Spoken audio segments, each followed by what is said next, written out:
método, né? O primeiro a gente tem que entender o método. Vamos entender esse método? O método A gente pega eles pegam a Bíblia inteira, mais de quase 400 mil caracteres.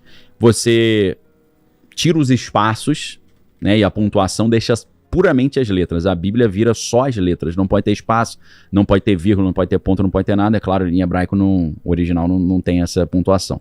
Então o que ele fez? Eles fazem isso e eles pegam um programa que vai pulando de espaços em espaços. Pode ser pular 5 palavras, pular 10 palavras, pular 50 palavras. Então vai ter uma palavra, vai pulando 10 palavras, ele encontra, por exemplo, Hitler, escrito em hebraico mesmo. Sim. E depois Alemanha, alguma coisa assim, né? Hitler, Segunda Guerra Mundial, né? Um código escondido nas letras da Bíblia, capaz de revelar eventos da história? No corte de hoje do Inteligência Limitada, o pastor Daniel Lopes explica a teoria do famoso Código da Bíblia, um método matemático que teria encontrado nomes, datas e acontecimentos ocultos no texto sagrado. Coincidência estatística, ou existe algo muito mais profundo por trás disso? Assiste esse trecho e me diz o que você acha.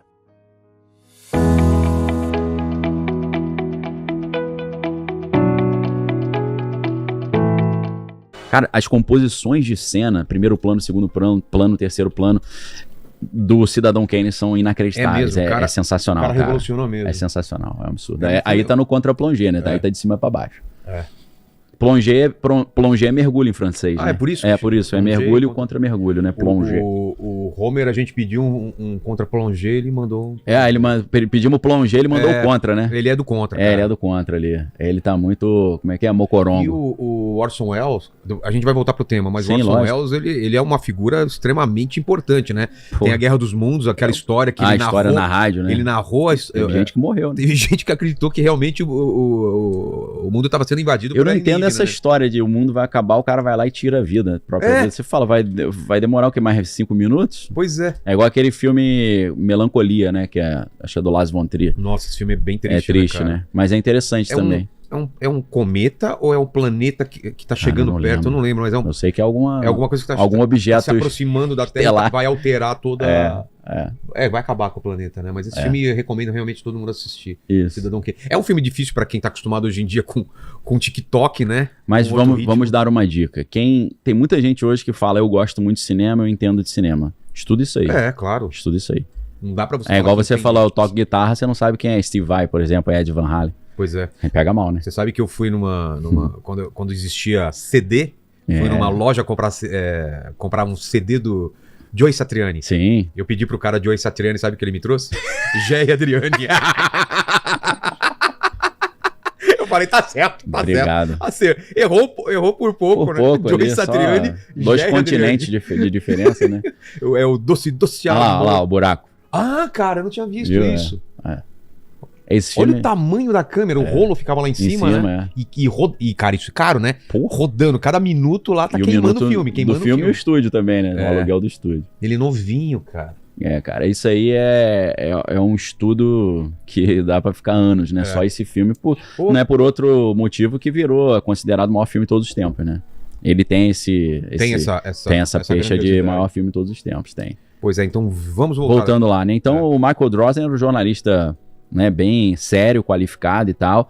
Era um jornalista investigativo, então ele publicou outros livros antes, isso não foi o primeiro livro dele, e o primeiro livro que ele publicou foi em 85, que aí ele faz uma brincadeira com o Cidadão Kane, né, em vez de ser Citizen Kane, é Citizen Hughes, daquele Howard Hughes, você lembra desse cara? Esse cara... Também tem um filme com... Tem o filme que conta, como é que é o nome do filme mesmo? Esqueci o filme. É com o nosso amigo... que gosta de garotas... Leonardo DiCaprio? O Leonardo DiCaprio. Como é que é o filme até mesmo? 25 anos, né? O limite dele é 25 anos. Sim. Esqueci o nome do filme. É o Aviador. É o Aviador. Porque o Howard Hughes é uma figura... Até dizem que o Tony Stark foi um pouco inspirado nele. É verdade, verdade. Tem então, um pouco dele, né? É um assunto maneiro pra caramba. O cara foi produtor de cinema, né? Ele herdou uma fortuna do pai. Bom vivant total, né? Mas teve um final de vida assim meio estranho, né? Que ele ficou muito recluso. cara praticamente morreu de inanição, né? Que ele ficou meio neurótico, entendeu? Ele não interagia com ninguém e tal. Um aviador mesmo, 2004, né? Retrata ali a vida dele. Então, assim, o primeiro livro que o Michael Drosnin escreve é uma história do Howard Hughes, né? E ele, inclusive, como jornalista investigativo, ele teria até conseguido documentos pessoais do cara que ele meio que roubou, entendeu? Em certos lugares. Isso é importante. Olha lá, ele velho já tá uma situação estranha ali, né? Tá. Ele tava bem surradinho. Aí entra conspiração, entra um monte de coisa, né? Então, o Michael Drosnin, ele conhece o matemático israelense, que é o Eliyahu Rips, e ele foi para Israel. Esse era um jornalista investigativo, né? Por isso que eu fiz questão de começar com a biografia dele. Ele escuta essa história do Código da Bíblia, que não foi ele que inventou, esse Eliyahu Rips já falava sobre isso, e ele tentou desbancar a história, provar que estava errado. E nessa de provar que estava errado, ele ficou aficionado pelo negócio, que ele viu que tinha força, né? Então ele lança esse livro, né, The Bible Code, né, o Código da Bíblia, pela Simon Schuster, virou um super best-seller, bombou demais ali, traduzido para dezenas de idiomas, milhões de cópias, então bombou muito, né? E aí o que acontece? Na verdade, uma trilogia. É porque os outros dois não ficaram tão famosos. Eu só li o primeiro. Ele fez depois o Bible Code 2, né, o subtítulo é Countdown, que é tipo contagem regressiva, né? E aí ele aprofunda ali algumas descobertas mais apocalípticas, né? Fala muito de eventos apocalípticos, catastróficos e tal. E é aí que ele começa a falar negócio de extraterrestre também. Ah, tá. No primeiro não fala nada. Ele vai insinuar que, como ele era ateu, convicto, ele vai dizer que esse código da Bíblia não é humano, é de fora, mas não é de Deus, é dos extraterrestres. Tá. Ele dá umas pitadinhas. E no terceiro livro, que eu acho que os dois primeiros ficaram meio apocalípticos, acho que ele falou, deixa eu dar uma mensagem mais positiva, né? Então em 2010 ele lança o terceiro, que é The Bible Code Saving the World, né? Salvando o mundo. E aí nesse terceiro ele tenta falar assim, não, essas previsões que a gente está fazendo, os alienígenas também deixaram ali como a gente evitar. Então vamos dar mais atenção a como evitar do que ficar apenas se lamentando com o que está vindo, né? Então assim, se você quiser, Vilela, a gente pode comentar os 3 livros, né, o que cada um traz e como é que funciona isso. O método, né? O primeiro a gente tem que entender o método. Vamos entender esse método. O método, Porque foi isso que possibilitou esses cruzamentos, né? A gente vai mostrar umas imagens, vai parecer até palavra cruzada, né? É verdade. Vale na diagonal também ou não? Eu sei que ele usa na horizontal e vertical para cruzar as palavras. O que eu vejo são mais cruz. Forma exatamente. De cruz, né? E eu já vou fazer um disclaimer sobre isso. Não é jogo da velha, não, né? Diagonal não vale. Diagonal não vale. Até onde eu sei. Só fazendo um disclaimer. É o terceiro. Tem muita gente que rechaçou o livro falando o seguinte: qualquer livro que você jogar no computador, você vai achar coisas aleatórias e vai Moby achar... Dick. Os caras pegaram Moby Dick e acharam tudo. Então vamos fazer esse disclaimer aqui. Tem esse pessoal que fala que pela lei da aleatoriedade. Sim, aleatoriedade. Você palhaçada, isso aí é bobagem. Mas é assustador o que o cara achou, né? Não, com certeza. Eu vou comentar rapidinho o método, depois eu explico por que esse método bombou tanto, né? Porque o cara previu um negócio muito sério.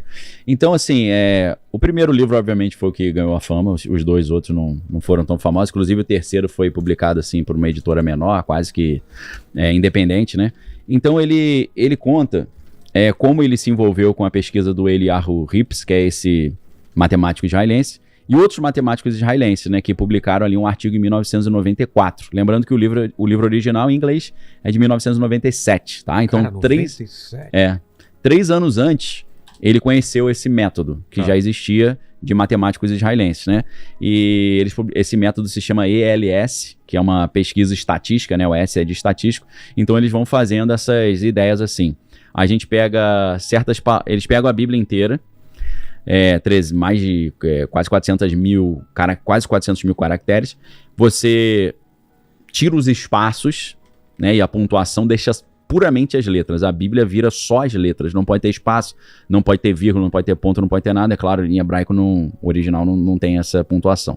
Então o que ele fez? Eles fazem isso e eles pegam um programa que vai pulando de espaços em espaços. Pode ser pular 5 palavras, pular 10 palavras, pular 50 palavras. Então vai ter uma palavra, vai pulando 10 palavras, ele encontra, por exemplo, Hitler, escrito em hebraico mesmo. Sim. E depois Alemanha, alguma coisa assim, né? Hitler, Segunda Guerra Mundial, né? Ali, ó, Vilela, a imagem, né? Era isso que eu ia falando. Tá vendo? Vertical e horizontal. A Andréia que trabalha aqui com a gente, eu acho... eu faço isso também, né? Pra passar o tempo. Que era a palavra cruzada. Ela achou que era a palavra cruzada, cara. Vou meter um sudoku ali, né? Como que é? Vou fazer um sudoku. Sudoku, exato. Então ele vai dizer que esse código, que eles jogam todas essas palavrinhas dentro do programa, o programa vai achando as coisas, né? E aí a grande questão foi ele ter falado que ele conseguiu prever o assassinato do Yitzhak Rabin, que era o primeiro-ministro israelense. Então, vamos entender em tese como é que ele previu isso e se ele previu mesmo, né? A princípio a gente vai pensar, isso previu nada, mas a história é curiosa pra caramba, é bem documentada, né? Então, Yitzhak Rabin, que faleceu em 1955, ele foi ali o primeiro 1995, perdão, ele foi o primeiro-ministro de Israel. Ele era líder lá do Partido Trabalhista israelense, né, e promoveu os acordos de Oslo, 1993, né, com os palestinos. Isso aí gerou uma repercussão muito negativa no pessoal mais radical religioso lá de Israel, que não queria paz com a Palestina, né? A gente sabe que a galera mais conservadora lá não quer. Então, no dia 4 de novembro de 1995, após um comício ali a favor da paz, lá em Israel, em Tel Aviv, ele foi assassinado por um cara chamado Igal Amir, né, um estudante israelense segundo eles, extrema-direita ultranacionalista, religioso, que atirou nele pelas costas ali com uma bereta, né? Bereta é uma arma que nos anos 90 era muito famosa, né? Era aquele seriado que o cara usava. Qual que era, cara? Eu sempre lembro, sabe de quê? Máquina Mortífera. Não, é que tinha o Bareta. Bareta? Lembra desse? Vê se você acha um seriado chamado Bareta. Eu confundi com Bareta. Aquela bereta 9mm, né? Eu tinha até uma de plástico, né? Pedi pro meu pai pra... Então, por que esse jovem estudante fez isso? Ele achou que ele estava numa missão divina para impedir a entrega da terra de Israel aos palestinos, né? O Yitzhak Rabin não morreu na hora, morreu horas depois no hospital. Só que aí o que acontece? O que ele alega no livro de 97? Ele descreve o episódio ali que foi um ponto de virada que convenceu ele que o código era quente, real. Em 1994, um ano antes do assassinato, enquanto ele estava analisando o texto da Bíblia, né, com esse sistema ELS. ELS é o que? Traduzindo para português, sequenciamento de letras equidistantes. Tá. Entendeu? Por isso que tem que um espaço fixo. Uma letra 3. Uma letra 3. A lógica é essa. Então, já existia essa técnica. ELS, né? Sequência de letra equidistante, isso já existia. E aí ele encontrou nomes completos, né? No Yitzhak Rabin, em hebraico ali, codificado ali numa sequência dessa. E aí, cruzando, né, com esse nome, o que ele fez? Apareciam palavras hebraicas, assassino e será assassinado. Tá. Então ele pegou Yitzhak Rabin, assassino, assassinado. Aí, em algumas versões do livro, né, em algumas entrevistas, ele até menciona que ele encontrou até uma data próxima. O Bareta lá. Você lembra de seriado, né, dessa época? Não, tinha o Bareta, da tinha minha o Columbo. Eu não lembro disso aí não, cara. Lembra do Columbo? Não. Um cara que tava sempre com pirulito na boca? Não. Não, eu tô confundindo. Como é que eu não posso que eu não lembro dessa? De brilho na boca. Sei de quando isso aí? Era um careca, era o Kojak. Kojak eu lembro, pô, lógico. Kojak. Kojak eu lembro. Aí coloca o Kojak. Aí tinha um... Isso é da mesma história? Bareta também? Eu acho que passavam na mesma época. O Bareta era outro policial e tinha um que tinha um pássaro que tinha Krakatoa. Eu acho que era esse. Eu só lembro do Kojak só. Só Kojak? Os caras, qualquer careca, a galera Kojak. Columbo era um cara que tinha um olho meio estranho, usava um casacão e ele resolvia tudo. Era tipo Sherlock Holmes, assim, era bom tipo MacGyver. Não, mas resolvia de tipo detetive. Detetive, né? MacGyver era mais gambiarra, né? Não, MacGyver pegava um chiclete, um fio de cabelo e uma garrafa PET e fazia uma bomba. Ah lá, cara! Ted Savalas, talvez? O nome dele? O ator, cara, não me lembro. Vê aí. Não é? Você lembra da piada Agora eu me senti velho. Lembra da piada do MacGyver, que ele tava preso numa ilha? Não. Só vai... Não, é light demais. Tá. Ele tava, como é que eu vou fugir dessa ilha? Não tem barco, não tem nada. Aí ele tava na floresta, né, pensando, aí apareceu uma cobra. Aí ele ficou olhando pra cobra, a cobra deu o bote, ele pegou o bote e foi embora. Era nesse naipe, né? Que meu filho adoraria. Não é não? E tinha uma versão do MacGyver no Saturday Night Live, que era MacGruber. Pô, não lembro dessa, não. MacGruber, e com aqueles mullets assim. Aí era a mesma coisa. Essa bomba vai explodir. Calma, eu só preciso de um chiclete, não sei o quê, não sei o quê. Aí, mas o que você vai fazer? Aí eu vou... E a bomba explodia sempre no meio. Ele ia explicar, ia fazer a parada e sempre explodia. Explicava tanto que explodia. Explodia a parada. E o melhor de tudo era a abertura com a música Tom Sawyer do Rush, né? Putz, você me... Que fez, né? Fez bombar muito. Mas nessa época, cara, só tinha seriado com música boa. Missão Impossível dessa época. Havaí 5-0. CSI tem a música, acho que do The Who, acho que é o Wonderful. Mas aí o CSI já é mais recente, mas ainda tem uma música boa, né? Música boa pra caramba. Então, o cara chegou a dizer que ele até encontrou a data que o cara ia morrer, o Yitzhak Rabin, seria assassinado. E ele achou o número segundo o calendário hebraico, né? Que é o ano 5.756, que é equivalente a 1995, né? Ou 96 no calendário gregoriano. E ele também achou a referência a Tel Aviv, que foi o local onde Yitzhak Rabin seria assassinado, né? Então, ele tomou, isso que é o mais interessante, ele não olhou aquilo e falou, beleza. Ele tomou uma atitude. Em setembro de 1994, 1º de setembro, ele voou para Israel, porque ele era judeu, mas ele morava nos Estados Unidos, então ele voou para Israel, norte-americano, entregou uma carta sobre isso para um poeta que é o Chaim Guri, né, amigo próximo do Yitzhak Rabin, que repassou a carta pro Yitzhak Rabin, né? Na carta, a carta tá mais ou menos assim, traduzindo para português, né? O matemático israelense descobriu um código oculto da Bíblia que revela detalhes de eventos milhares de anos após a escrita da Bíblia. A única vez que o seu nome aparece completo, Yitzhak Rabin, aparece codificado as palavras assassino que assassinará junto com seu nome. Isso não deve ser ignorado. Então, 14 meses depois, o Yitzhak Rabin, segundo dizem, recebeu essa carta e ele entregou essa carta pro cara. Então, 14 meses depois, o Yitzhak Rabin foi assassinado. Pô. E aí, meus irmãos, aí a parada, um negócio que todo mundo olhava e falava, isso aqui é brincadeira de computador, ficou um negócio sério, né? E, obviamente, o Michael Drosnin vai falar que isso foi uma confirmação de que o sistema funciona, né, e tal.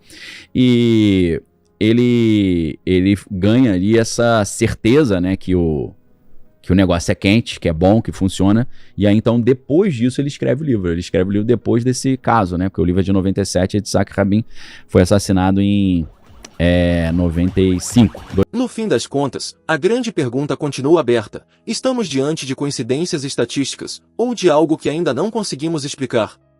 O código da Bíblia divide opiniões, provoca debates e desafia tanto céticos quanto crentes.